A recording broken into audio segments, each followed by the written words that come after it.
Alors Ousmane, j'ai une autre question. Oui. Là, concerne un peu plus le prophète. C'est la Est-ce que question. tu peux nous parler d'une qualité que tu aimes chez le prophète, c'est-à-dire la qualité que tu aimes le plus chez lui et dont tu aimerais t'imprégner? Ouh. Et ma seconde question, du coup, je te la pose, c'est quel est ton compagnon préféré et pourquoi? Et raconte-nous une anecdote d'un de tes compagnons, du coup. Ouais, je sais pas si j'ai des anecdotes, hein, mais quelle est la qualité du prophète que j'aime le plus? C'est une question. Ou qu'est-ce qui t'admire le plus? Qu'est-ce que tu admires le plus chez le prophète? J'aurais dit tout, mais j'allais dire. Mais ce qui me vient à l'esprit, c'est sa miséricorde en fait. Déjà, sa miséricorde, bon, c'est un peu tarte à la crème. Mais pas que tant que ça, parce que c'est ce que je vois de. Moi, je pense que c'est ce qu'il y a de principal dans son attitude, dans son comportement, qui relie en fait tous les autres. Qualité. Toutes les autres qualités. Mais ouais, c'est la miséricorde parce que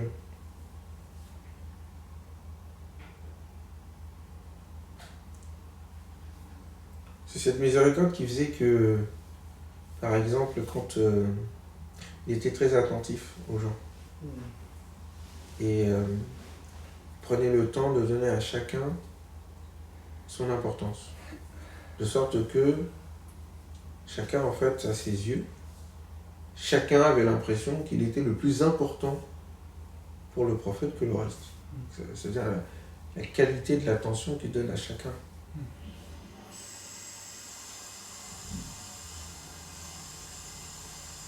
Et donc c'est ça la miséricorde. Quand il ne cessait de pardonner malgré toutes les injustices qu'il subissait de la part de son peuple, de la part de certaines personnes, quand moi l'exemple qui me vient en tête par exemple, c'est quand un bédouin il est au fait de sa puissance. Le prophète à ce moment-là, il vient de conquérir la Mecque. Il est le chef d'un État triomphant. Les gens rentrent par milliers, en tout cas par milliers dans la religion, dans sa religion, la religion de Dieu. Et donc le bédouin l'attrape par le cou, l'attrape par le châle, et le tire tellement que son cou devient rouge. Et il lui dit donne-moi de l'argent qui n'est pas l'argent de ta mère ni l'argent de ton père. Et le prophète sourit. Juste j'imagine cette scène-là, je me dis mais il faut le faire. Et imaginez n'importe quel chef d'État ou n'importe lequel d'entre nous, tu m'attrapes par mon écharpe et tu me secoues comme ça, mon réflexe ce sera de te rendre le coup. En tout cas ça ira très mal, à moins que je ne puisse pas le faire. Et lui il est capable de le faire. Lui il a souri. Il a pardonné. Ou bien cet exemple où moi c'est quelque chose qui m'interpelle, c'est quand je ne sais plus où j'ai lu ça, où j'ai entendu ça. Mais je fais référence à cela dans mon poème que j'avais écrit sur le prophète, sur Mohammed le Précieux, où il voit un oiseau qui tournoie dans le ciel. Et il s'arrêta, et je dis à un moment donné, car l'amour d'une mère est démentiel. Il dit rendez-lui son nid, car l'amour d'une mère est démentiel. En fait, l'histoire, c'est qu'il voyait le nid en fait, de l'oiseau avait été déplacé. Donc l'oiseau se mettait à tournoyer pour retrouver son nid. Il ne le retrouvait pas et donc il suivait en fait les compagnons. Le prophète remarque ça. Et donc il demande à ce qu'on cherche son nid et qu'on le remette à la place où il était. Et cette attention du prophète alayhi salatu wassalam, de cette souffrance de l'oiseau, encore c'est une femelle, Ça dit à quel point sa miséricorde est passée, en tout cas nos limites à nous. Avoir de l'attention sur toute chose jusqu'à englober un oiseau, je dis vraiment chapeau, machallah. Et donc je comprends un peu le propos de Omar maintenant. Quand Omar disait « Je crains que si il ne serait-ce qu'une chèvre dans le territoire, la population qui m'a été confiée, ne trouve pas son chemin, quand bien même elle se trouverait au pas milieu de l'Irak, je crains que Dieu me demande des comptes sur le fait que je n'ai pas trouvé un chemin, une route saine qui permette à cette chèvre d'atteindre sa destination. » Tu dis peut-être c'est un coup, il dit ça comme ça. Non. Parce que ces gens-là, le prophète leur a fait atteindre un tel degré de miséricorde et donc d'attention sur chaque créature qui peuplait la terre, que oui, on a calculé le bien-être de la chèvre dans la politique qu'il est en train de mener. Ce n'est pas juste un slogan. Je pense que c'est la réalité de ce qu'il pensait et vivait. Donc voilà, c'est un peu ça que je peux voir. Et l'autre qualité deux autres qualités que j'aime chez le prophète, alayhi salatu wassalam. Une, c'était son courage. Et il n'avait pas peur. Et il vivait vraiment, le divin, Dieu. Parce que, et là, l'exemple, il est là, c'est quand il va, lors d'une bataille, à un moment donné, il va se reposer. Donc c'était des deux côtés, les deux camps sont regardés, mais ils ne sont pas encore attaqués. Ou ils ont fait une pause. Il va se reposer au loin, et son épée à côté. Et puis il y a donc un ennemi qui se faufile, et qui va se retrouver face au prophète. Et non, c'est même pas son épée au prophète, c'est donc l'épée de l'assaillant. Le prophète, il réveille le prophète. En tout cas, le prophète se réveille, alayhi salatu wassalam, et l'assaillant lui dit « Qui peut te sauver de moi aujourd'hui ?» La réponse automatique et immédiate donnée au prophète, mais de façon spontanée et directe. Dieu, Allah. Et cette réponse a déstabilisé l'assaillant à un point que l'épée est tombée de sa main. Il a repris l'épée à sa main. Il a repris l'épée et il lui a dit « Bon, maintenant, qui peut te sauver de moi ?» Mais moi, c'est la réponse immédiate qui est donnée. Tu te réveilles, tu as quelqu'un qui se tient debout devant toi avec une épée. Il te pose la question « Qui peut te sauver ?» Et la réponse, c'est qu'il n'y a pas de peur, il n'y a pas de crainte, il ne se dit pas que je ne vais pas m'en sortir, il n'y a même pas de réflexion, une demi-seconde de réflexion. Il n'y a pas d'hésitation. Et non, rien. C'est Dieu. Et c'est ça qui va déstabiliser l'autre. Voilà. Et c'est dans ces moments-là qu'on voit qui est qui. C'est dans ces moments-là qu'on voit qui est qui.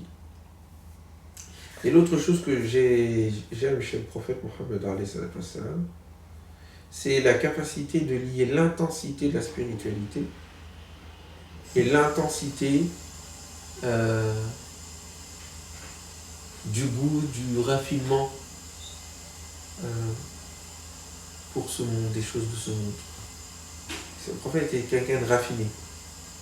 Et quelquefois je dis, mais comment il faisait pour vivre intensément la spiritualité et en même temps vivre pleinement la vie? Quand il dit,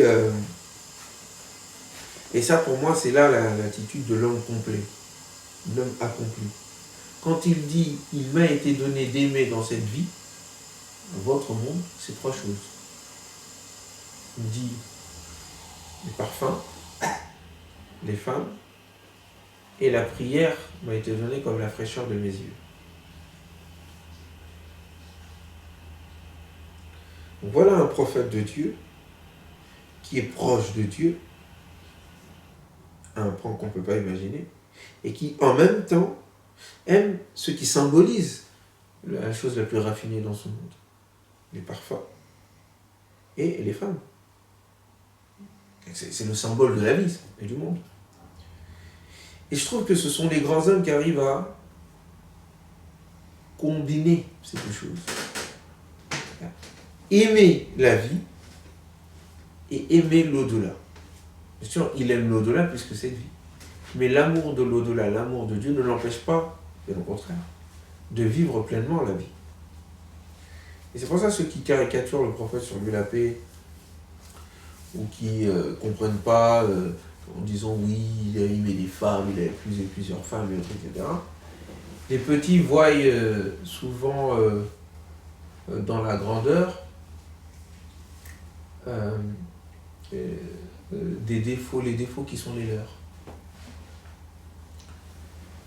Bien au contraire, le fait qu'on ait un prophète de Dieu qui priait jusqu'à avoir les pieds qui s'enflent, et qui était toutes les nuits et tous les jours intensément lié à Dieu subhanahu wa ta'ala, et qui en même temps a épousé plusieurs femmes, les a aimées, les a chéries, s'est occupé d'eux, et elles l'ont aimé, elles ne l'ont jamais trahi. Il a eu des enfants, des petits-enfants. Le fait qu'il s'arrête en plein milieu d'une khutbah, du discours, durant la prière du vendredi, parce que voyant son enfant passer, il s'arrête, il se baisse, il prend son enfant, il le met dans ses bras, et il dit l'amour de mon enfant m'a empêché de continuer mon discours. Quand à un moment donné, il est là, entouré des compagnons, il y avait ses épouses et autres, et puis il dit je vais vous dire demain quelle est la femme que j'aime le plus au monde. Et tout le monde attend la réponse. C'est qui? Aïcha, pas Aïcha et tout. Le lendemain, tout le monde attend. Il va chercher sa petite fille Oumama. Il dit voilà la femme que j'aime le plus au monde. Pour beaucoup, ça c'est contradictoire avec l'idée d'une proximité avec Dieu. Tu ne peux pas être proche de Dieu en même temps vivre pleinement ta vie. Et moi je pense que ça, ce sont les qualités de la grandeur. Là où certains voient les qualités contradictoires, parce qu'ils ont une conception de la religion qui est une conception sclérosée, où le meilleur pour eux c'est un homme qui ne se marie pas, qui n'aime pas les femmes, qui n'aime pas les enfants, qui sourit jamais, qui est tout le temps triste, qui sourit jamais. Non. L'islam, c'est un surplus de vie. Parce qu'on croit en un au-delà, qui donne plus de signification à cette vie. Donc voilà un peu ce que je peux penser du prophète Mohammed alayhi salam, sa miséricorde, son courage et son amour des belles choses de la vie, tout en ayant un amour plus intense pour la prière et pour l'au-delà. Après, pour quel est mon compagnon préféré? Ça, c'est compliqué à répondre. Chaque compagnon, c'était comme s'il représentait une facette de la personnalité de Mohammed sur lui la paix. Mais en ce qui me concerne, j'ai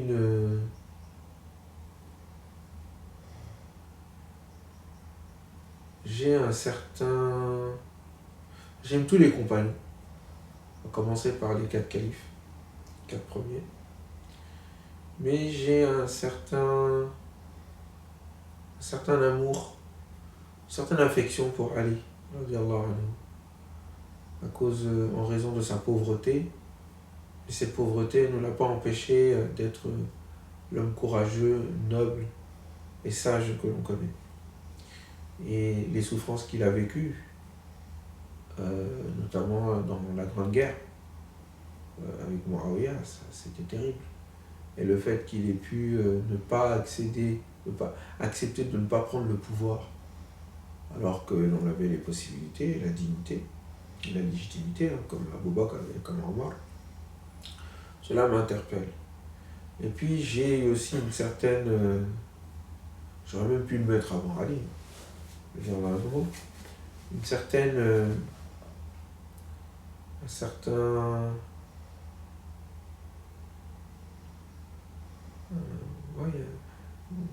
certaine préférence, je ne sais pas si je peux le dire comme ça, pour Abu Bakr al-Siddiq, et c'est étrange parce que ce sont les deux, l'un au moment de l'hégire, l'un a accompagné le prophète, et l'autre est resté. Le prophète lui a demandé de rester derrière lui pour redistribuer et rendre les dépôts et les dépôts que les mouchrikoun, les Mekwa, continuaient de déposer auprès du prophète Mohammed alors qu'il ne professait pas sa religion, voire même le détestait. Mais connaissant son honnêteté, il n'hésitait pas à aller le voir pour lui demander service. Et donc oui, Abu Bakr al-Siddiq, que dans ces moments, le moment fort où quand la communauté est troublée, est en train de vaciller suite à la mort du prophète, la position qu'il va avoir, elle est extraordinaire. Que celui qui adore Dieu, que celui qui a adoré Mohammed sache que Mohammed est mort. Et que celui qui adore Dieu sache que Dieu est vivant et ne meurt jamais. Et il récite ce passage: Wa Muhammadun illa rasoul, et Mohammed n'est qu'un messager. Qad khalat min qablihi ar-rusul, et d'autres messagers sont venus avant lui. Afa immata aw qutila, et si jamais il mourait ou il se faisait tuer, Inqalabtum ala aqabikum, allez-vous revenir en arrière sur vos pas? Et celui qui revient sur ses pas, cela ne nuira en rien Dieu, et Dieu sera reconnaissant et récompensera ceux qui sont reconnaissants. Donc voilà des moments clés qui montrent la personnalité d'une personne et sa force de caractère. Si je peux me permettre sur Abu Bakr, justement, c'est ça où, justement, sa personnalité, ce qui m'a frappé aussi, c'est juste avant, justement, on le décrivait comme quelqu'un de sensible. Ouais, voire faible. Oui, bah voilà. Il ne pouvait pas réciter le Coran sans pleurer. Voilà, sans pleurer, donc on se rend compte de cette sensibilité, ce sentimentalisme qu'il pouvait avoir sur des périodes, en tout cas de sa vie, mais en même temps, quand il a fallu être courageux justement, et de montrer que, attention, il va falloir prendre notre destin en main, ce que Roman n'a peut-être pas su faire sur le coup, parce que au contraire, celui qu'on pensait que c'était justement l'homme de la situation, en tout cas l'homme qui était fort physiquement, finalement s'est affaibli de par son amour aveuglé peut-être envers le prophète, et qui justement ne voulait pas entendre que le prophète était mort. Et là on se rend compte qu'il y a quand même vraiment une situation très très très intéressante, justement finalement de ces deux personnalités qui se sont inversées en quelque sorte. Voilà, chacun a pris son rôle comme il se devait, et c'est là où j'apprécie aussi justement cette personnalité d'Abu Bakr, qui finalement il peut être très sensible quand il le faut, quand il y a voilà, et par contre oui, se montrer fort quand il a fallu se montrer fort. Oui, je suis tout à fait d'accord. Et moi je pense, c'est là où par exemple je ne serais pas d'accord avec nos amis chiites, en tout cas chiites ismaéliens et chiites duodécimains, qui disent que la plupart des compagnons du prophète ont trahi le prophète dès sa mort, voire avant, au moment où il était en maladie. Il y a des historiens qui reprennent cette version-là pour dire qu'en fait Mohamed est mort dans la tristesse. Il y avait une femme qui avait écrit ça, je ne sais plus, le Seigneur des tribus, non c'est pas ça, j'ai oublié le titre. Mais ce sont que des versions de nos amis chiites sur ces choses-là. Moi, je pense que l'amour que l'on peut avoir pour Ali, que je porte, et que tout musulman sincère porte, normalement. Celui qui n'aime pas Ali, il est bizarre. Et il y en a qui l'aiment pas. Mais le prophète disait, ça c'est le signe des hypocrites. Et que les hypocrites qui le détestaient. Et pour preuve, parce que c'était pas quelqu'un qui avait peur. Mais cet amour ne doit pas, à un moment donné, nous faire aveugler et réinterpréter tout ce qui s'est passé à l'époque du prophète et après comme étant un vaste complot qui a visé à le mettre de côté. Il n'y a aucune preuve historique là-dessus. On a des éléments même de la vie du prophète, de la vie de Ali qui montrent qu'il était en bon terme avec tous les compagnons, en l'occurrence avec Abu Bakr et Omar. Qu'il ait pensé qu'il était le mieux à même à diriger l'État musulman, c'est tout à son honneur, il en avait les qualités et la légitimité. Très bien. Mais il respectait avant tout le choix de la population. Et ils ont choisi Abou Bakr. Alors les circonstances de son choix, d'Abou Bakr, se sont fait quand même dans des situations un peu précipitées. Bon. Mais là, Oui. tu parles de la désignation du calife en tant que tel. Oui. Parce que il a été quand même combattu par des compagnons, je pense à Talha ibn Ubaydullah et Zubayr ibn al-Awwam. Oui, mais ça c'est Ouais, plus c'est tard. après. Ça va lors de la grande fitna, après l'assassinat de Asman. Mhm. Je parle au tout début. Ah d'accord. Ok. Quand le prophète sur lui la paix meurt. Ok. Bon. Ali et sa famille, la famille du prophète, sont occupés pour laver le prophète, s'occuper de lui, quoi, pour l'enterrer, etc. C'était sa famille. Donc ils s'est occupé à cela. C'est normal. Très bien. De l'autre côté, tu as d'autres compagnons, notamment les Ansar, qui se réunissent. Donc, le prophète n'est pas encore enterré. Ils se réunissent et ils réfléchissent sur les modalités de choisir un successeur du prophète parmi eux. Très bien. On pourrait dire, mais pourquoi ils l'ont fait? Ils auraient dû attendre. Bon, moi, on ne connaît pas les circonstances de... Mais de toute façon, ils n'avaient pas tort, parce que de toute façon, il fallait immédiatement choisir un dirigeant. Et les autres, ils attendaient. Et ils n'ont pas attendu longtemps pour se rebeller et attaquer Médine. Très bien.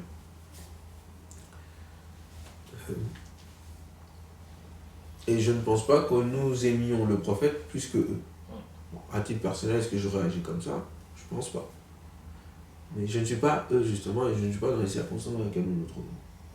Donc il ne faut pas faire de sentimentalisme. Il faut réfléchir avec sa tête et comprendre le contexte politique dans lequel on se trouvait. Et il se trouvait. Les Ansar décident de choisir l'un parmi eux, qui s'appelle Saad. Je crois que c'est Saad ibn Ubad. J'ai mes souvenirs avant, ils étaient sur le point de le choisir, et l'information est donnée à Abou Bakr, comme quoi il y a cette situation-là. Politiquement, c'était quoi qui allait se passer? Ce qui allait se passer, c'est que si les Ansar se choisissent un chef, il y a une division. D'autant que les Arabes, sur le plan géopolitique, n'auraient jamais accepté d'obéir à quelqu'un de Médine. Ils n'avaient pas ce poids. Leur famille n'avait pas ce poids parmi les Arabes pour être entendus et obéis. Et ça allait créer des problèmes fous. Donc la division en fait, de la communauté musulmane. En fait, c'était ça qui allait se passer. Très bien. Donc, Abou Bakr part pour rattraper la situation. Dire qu'il est parti, il a comploté pour évincer Ali et compagnie, ça veut dire que c'était lui qui était derrière le fait que les Ansar se sont réunis. Alors c'est pas lui qui a provoqué la réunion des Ansar. Il est venu à rattraper la chose. Très bien. Et c'est dans ce contexte-là qu'il a été désigné par les membres, les seigneurs qui étaient présents, parce que c'est les seigneurs de Ansar de Médine qui étaient là. Et puis tu avais Omar, tu avais Abu Ubayd ibn Jarrah, et tu avais lui. Bon, Abu Ubayd ibn Jarrah et Omar, parmi les Muhajiroun, c'est pas n'importe qui, c'est des gens qui ont du poids. Ils peuvent être considérés comme les leaders du groupe. S'ils disent ça, les gens vont le suivre.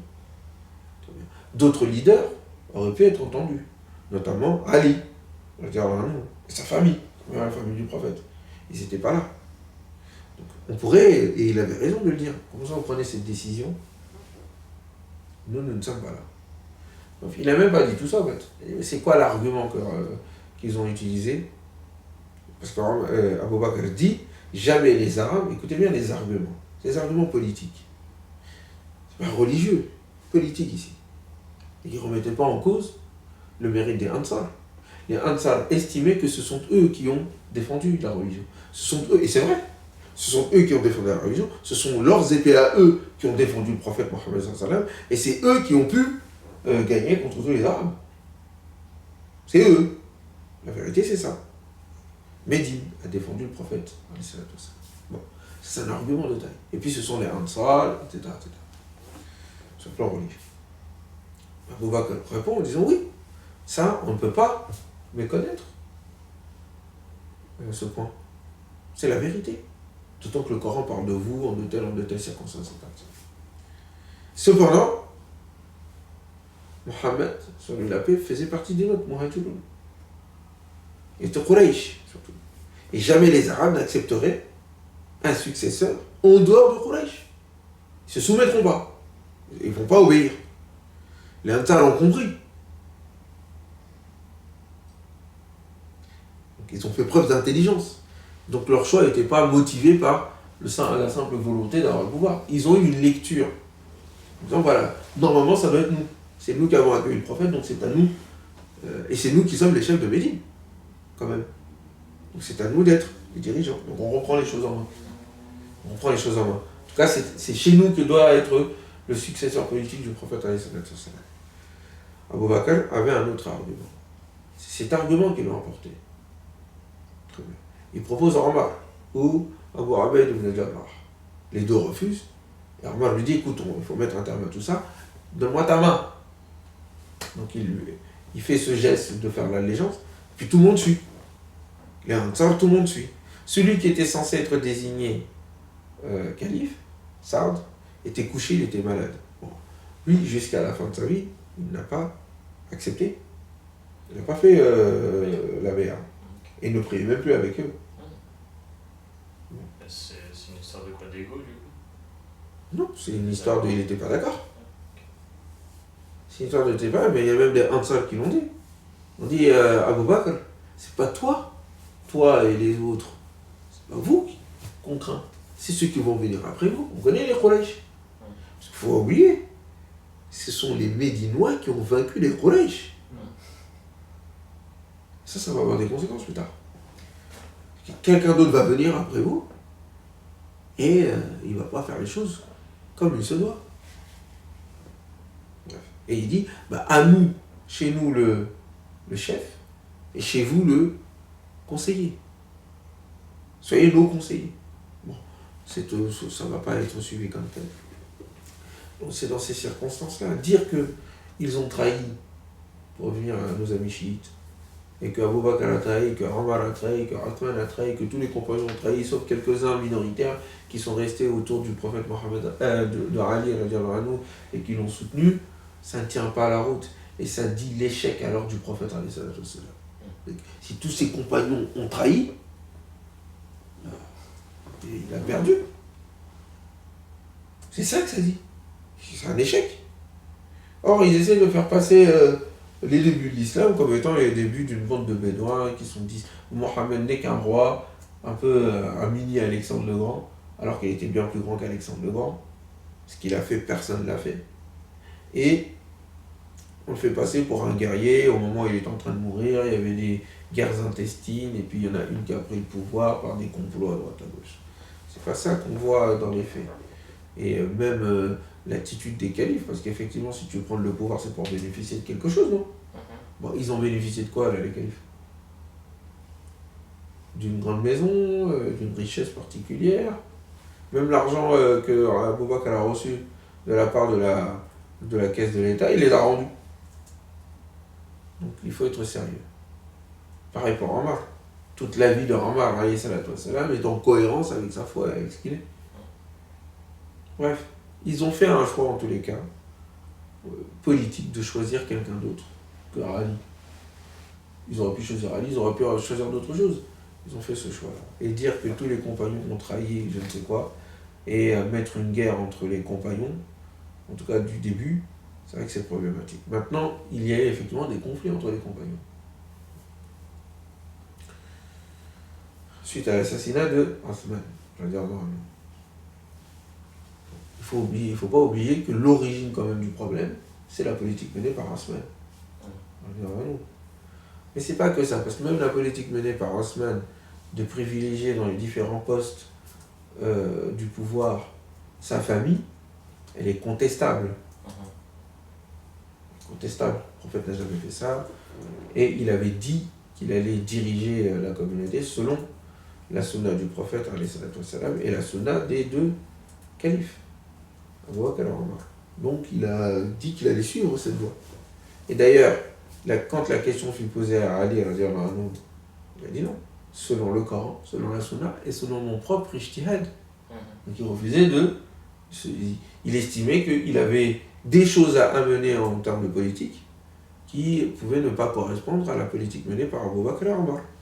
Très bien. C'est Asman qui va accepter la condition de suivre le Coran, la Sunna, ça c'est normal, et l'exemple d'Abu Bakr et d'Omar. C'est en ayant accepté cela que Asman va devenir calife. Donc, Ali aurait pu dire j'accepte ces conditions-là et c'est lui qui aurait été calife, parce que c'est à lui qu'on l'a demandé en premier. D'accord. Mais lui, il a refusé. Il a refusé, il a été honnête. Il était honnête. Mon propre ijtihad que je suis. Après le Coran, la Sunna, je ne vais pas m'enfermer dans l'ijtihad de mes prédécesseurs. Si je vois qu'il y a des changements à faire, je le ferai. Bref. Mais il n'y a pas que ça, parce que même ce qu'il a fait, ça ne méritait pas la mort ni la guerre. Donc il y a des factions à l'intérieur de la communauté musulmane, des provinces conquises peu avant, souvent en bas, l'Irak et l'Égypte. Et des gens ont comploté clairement puisqu'ils se sont retrouvés en chemin. Donc s'ils sont retrouvés en chemin, c'est qu'ils sont concertés. Et ils sont retrouvés en chemin pour aller encercler Médine. Le conflit est là. Et je ferai des vidéos là-dessus. Effectivement, il y a eu des conflits entre les compagnons du prophète. Et c'est très grave ce qui s'est passé, puisqu'il y a eu des morts. Très bien. Et Ali avait été désigné comme calife, et les compagnons ont ensuite remis en cause, clairement, ce choix. Lui, il était de son devoir de les remettre dans le droit chemin. Eux, ils ont pensé qu'ils étaient dans le bon. Moi, je ne pense pas que... Je pense que Aïcha, je pense que Talha, je pense que Zubayr avait tort de s'élever contre l'autorité de l'État sous prétexte de représentants de l'État, sous prétexte que eux veulent venger la mort de Asman. C'est pas à vous de lever une armée pour aller venger la mort du calife ailleurs. Et les gens qui sont les membres de leur famille ne vont jamais vous les laisser. Il faut que l'État soit rétabli et qu'ensuite on juge les gens de façon équitable pour savoir qui fait quoi. Donc ils ont reproché à Ali de ne pas avoir choisi directement en termes de décision politique de s'attaquer directement à ceux qui ont assassiné Asman. Et ceux qui ont assassiné Asman, ils étaient nombreux. Et on ne va pas tuer d'ailleurs tout le monde, il faut découvrir qui exactement l'a tué. Bon, l'assassin d'Asman n'a jamais été découvert, on ne sait pas c'est qui. Donc, alors, est-ce qu'il faut interpréter ces guerres sur le plan religieux, c'est-à-dire ils sont sortis de l'islam? Je ne pense pas. Je pense que il faut regarder la chose d'un point de vue politique. C'est-à-dire qu'il y a eu un désaccord politique autour du pouvoir et ils n'ont pas trouvé d'autres moyens pour résoudre ce problème. Ils n'ont pas mis en place des institutions de régulation. Ils n'ont même pas fait démissionner. Ils auraient pu destituer Asman. Tout ça, c'était pas pensé. Donc il y a eu beaucoup d'erreurs et de défauts. Mais encore une fois,